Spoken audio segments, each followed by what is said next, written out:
Olá a todos e bem-vindos a mais uma aula de Química e o foco da aula de hoje é a isomeria espacial. Pois bem, o que é isomeria? Isomeria é um fenômeno relacionado à existência de duas ou mais substâncias com idêntica fórmula molecular, mas com propriedades físicas e químicas diferentes. Luciano, não entendi nada. Seguinte, isomeria é quando você tem moléculas que possuem a mesma fórmula molecular, a mesma quantidade e espécies de átomos existentes, só que a disposição desses átomos e os tipos de ligações entre eles é diferente. Tudo bem? Então, para que tenha a ocorrência de isomeria, você tem que ter duas moléculas diferentes, só que com fórmulas moleculares constituintes idênticos, iguais. Tudo bem?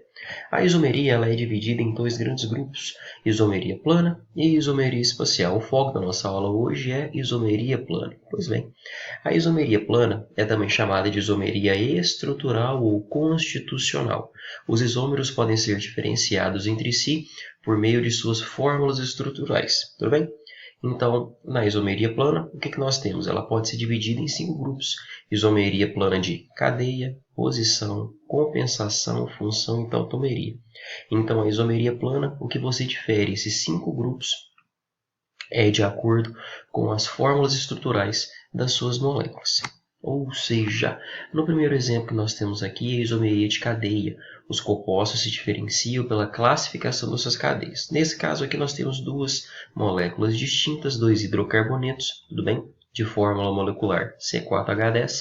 Só que no primeiro caso nós temos uma cadeia normal e no segundo uma cadeia ramificada. Então quando você tem essa distinção de cadeia, você tem a ocorrência do fenômeno de uma isomeria de cadeia. Tudo bem? No caso da isomeria de posição, como o próprio nome diz, você vai ter a variação de posição entre as moléculas, mas a variação de posição de quê? Ou dos ligantes ou da insaturação entre as moléculas. No primeiro caso aqui, duas moléculas com fórmula molecular C6H14, onde o que diferencia uma da outra é a posição do radical.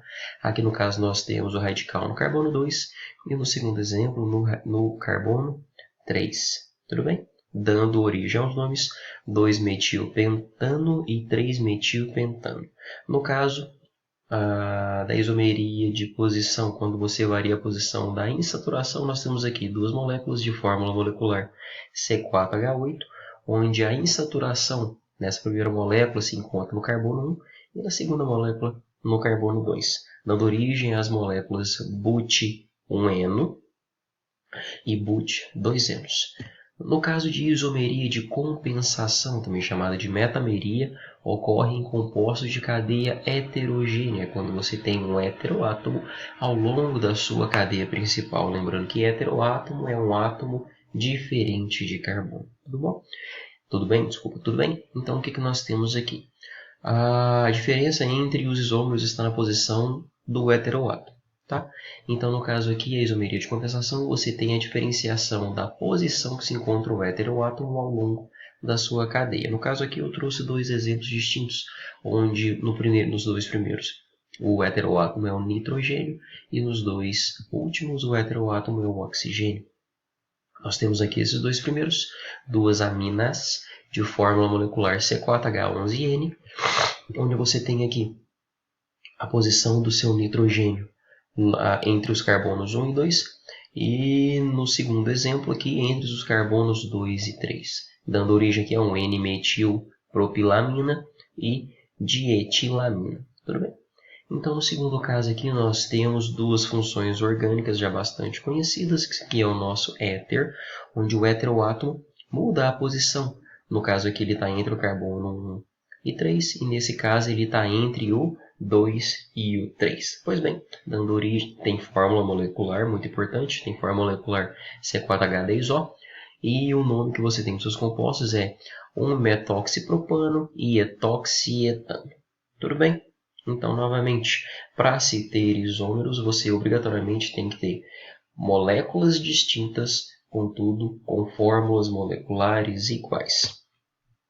No caso de isomeria de função, ocorre quando os isômeros pertencem a funções orgânicas diferentes. No caso aqui nós temos os exemplos. os exemplos de um ácido carboxílico e um éster de mesma fórmula molecular, C3H6O2. Tudo bem? E no caso aqui nós temos o C3H6O, dando origem a um aldeído e uma cetona. Então, na isomeria de função, ambas as moléculas têm fórmula molecular idênticas, contudo, vai dar origem a moléculas distintas, principalmente no caso, dando origem a funções orgânicas distintas, por isso isomeria de função. O próximo caso que nós temos é a tautomeria, também chamada de isomeria dinâmica.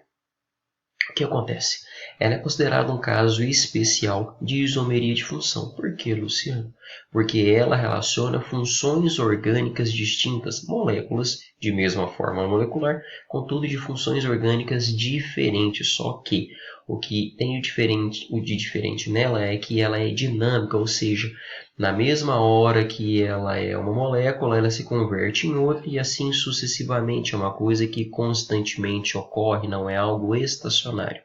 E essa tautomeria ou isomeria dinâmica ocorre entre aldeídos e enóis, não é anóis, é enóis, entre aldeídos e enóis e cetonas e enóis. No caso do primeiro exemplo, nós temos aqui um aldeído convertendo-se em um enol e vice-versa. E aqui no segundo exemplo, cetona convertendo-se em enol e vice-versa. O que acontece é o seguinte, é a ligação dupla que fica alternando, dando origem assim a essas duas funções orgânicas distintas. E aqui no primeiro exemplo, nós temos a dupla ligação ocorrendo na carbonila C-O, dando origem a um aldeído, já que essa carbonila está na ponta, não é isso? Caso essa dupla ligação ocorra entre esses dois carbonos, o que acontece? Esse hidrogênio passa a fazer ligação com o oxigênio, verdade? Já que essa dupla ligação foi retirada do oxigênio e está com déficit de ligação. Então, esse hidrogênio assume essa posição que era feita anteriormente pela dupla ligação, formando um OH, uma hidroxila. No caso, quando você tem hidroxila ligada a um carbono insaturado, você tem um enol. E vice-versa, fica essa troca. O mesmo ocorre quando você tem cetona e enol. A diferença aqui entre o aldeído e a cetona é que a sua carbonila se encontra na ponta, é dado o nome de função orgânica aldeído. Caso a sua carbonila se encontre ao longo da sua cadeia carbônica, ela recebe o nome de cetona. É o mesmo caso. A dupla ligação que liga o carbono, a ligação π que liga o carbono com o oxigênio, formando aqui a sua carbonila, ela é rompida e passa a se fazer C-C, uma insaturação entre carbonos. E o déficit de ligação que o oxigênio estava fazendo anteriormente, ela é suprida pelo hidrogênio. Tudo bem? E fica nessa, formando uma hidroxila ligada ao carbono insaturado, formando assim um enol. Então, essa alternância de ligações π, ora com C-O, ora C-C, fica alterando a função orgânica. Então, a tautomeria é um caso especial de isomeria de função. Tudo bem? E principalmente ela ocorre entre aldeídos e enóis e cetonas e enóis. Pessoal, por hoje é só e bons estudos para vocês.